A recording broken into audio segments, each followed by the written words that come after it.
Saudaraku yang kekasih, Roh Kudus diturunkan pada saat setelah kebangkitan Tuhan Yesus di dalam dunia ini. Dan Roh Kudus memang dijanjikan kepada setiap orang, terutama murid-murid dan para rasul pada saat itu. Saudara, boleh kita baca saat ini di dalam Kisah Rasul pasal yang kedua, ayat yang kedua sampai yang keempat. Saya bacakan, demikianlah firman Tuhan. Tiba-tiba turunlah dari langit suatu bunyi seperti tiupan angin keras yang memenuhi seluruh rumah di mana mereka duduk. Dan tampaklah kepada mereka lidah-lidah seperti nyala api yang bertebaran dan hinggap pada mereka masing-masing. Maka penuhlah mereka dengan Roh Kudus, lalu mereka mulai berkata-kata dalam bahasa-bahasa lain seperti yang diberikan oleh Roh itu kepada mereka untuk mengatakannya. Jadi jelas sekali saudaraku, pada saat itu pengurapan Tuhan yang begitu kuat dan dahsyat telah mengurapi para rasul-rasul dan murid Tuhan yang pada saat itu menanti-nantikan akan kedatangan janji Tuhan, yaitu Roh Kudus sebagai penolong di dalam kehidupannya.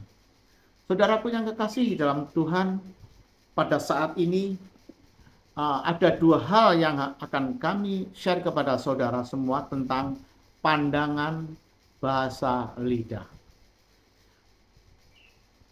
Bahasa lidah merupakan salah satu karunia rohani yang telah menjadi fenomena di dalam kehidupan spiritual Kristen. Fenomena ini telah dihubungkan dengan hampir semua gerakan kebangkitan dalam gereja Kristen, termasuk di dalam gerakan pembaruan karismatik. Saudaraku yang kekasih, juga bersama dengan karunia menafsirkannya. Karunia bahasa lidah tergolong sebagai karunia yang memiliki dampak baik dalam hal menyatukan maupun memisahkan umat Kristiani pada abad sekarang ini. Oleh karena itu, pengguna bahasa lidah dalam ibadah tidak sedikit friksi berujung pada perpecahan. Ada yang menganggapnya sebagai tanda, dan sebaliknya melihat sebagai sekedar karunia semata. Selain friksi di dalam tubuh para penganut Pentakostalisme dan karismatik, respon terhadap keberadaan bahasa lidah juga muncul dari kelompok Kristen lainnya, seperti mainstream dan Injili atau Reformed. Sebagian kalangan memberi respon positif terhadap bahasa lidah sebab mereka percaya ini merupakan salah satu karunia rohani yang meningkatkan gereja sebagai tubuh Kristus.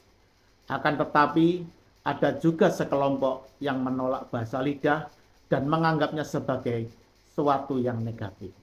Saudara, sudah saya baca yang tadi di dalam Kisah Rasul pasal 2 ayat 2-4, di mana rasul-rasul dan para murid-murid Yesus berdoa memohon datangnya Roh Kudus yang sudah dijanjikan oleh Tuhan. Dan pada saat itu banyak orang mendengar. Mereka heran-heran. Bahasa apa yang mereka ucapkan? Dijelaskan juga di sini di dalam Kisah Rasul pasal 2 ayat yang ke-8. Ini dari golongan yang bukan murid Tuhan dan rasul-rasul, golongan orang luar, saudara. Dia mengatakan seperti gini. Bagaimana mungkin kita masing-masing mendengar mereka berkata-kata dalam bahasa kita sendiri, yaitu bahasa yang kita pakai di negeri asal kita. Kita orang Partia, Media, Elam, penduduk Mesopotamia, Yudea, dan Kapadokia, Pontus dan Asia, Frigia dan Pamfilia, Mesir dan daerah-daerah Libya yang berdekatan dengan Kirene, pendatang-pendatang dari Roma, baik orang Yahudi maupun penganut agama Yahudi, orang Kreta dan orang Arab. Kita mendengar mereka berkata-kata dalam bahasa kita sendiri tentang perbuatan-perbuatan besar yang dilakukan Allah. Saudara, jelas sekali pada saat itu bahwa rasul-rasul Tuhan dan murid-murid Tuhan itu bukan dari bangsa yang saya sebutkan tadi. Ya, disebutkan sini rasul-rasul itu dari bangsa Galilea. Tapi kenapa mereka bisa berbicara secara fasih dari bahasa-bahasa mereka? Ini adalah karya Tuhan, perbuatan-perbuatan Tuhan yang dikatakan dengan bahasa lidah.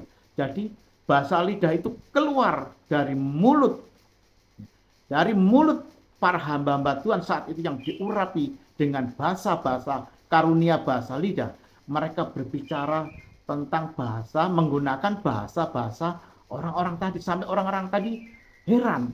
Kenapa dia bukan orang kita bisa berbicara secara fasih, ya, tidak ada kesalahan tentang untuk bahasa kita. Sedangkan kita sendiri tidak mengerti apa rencana Tuhan selanjutnya. Mereka sangat terheran-heran. Dijelaskan sekali bahwa bahasa lidah itu karunia yang luar biasa. Kita sendiri tidak akan mengerti untuk mengucapkan sekali lagi bahasa itu, kita tidak akan tahu. Dan kita tidak akan mengerti akan artinya.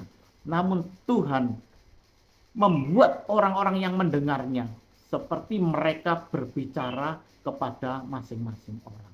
Itulah yang dimaksud dengan bahasa lidah, saudaraku.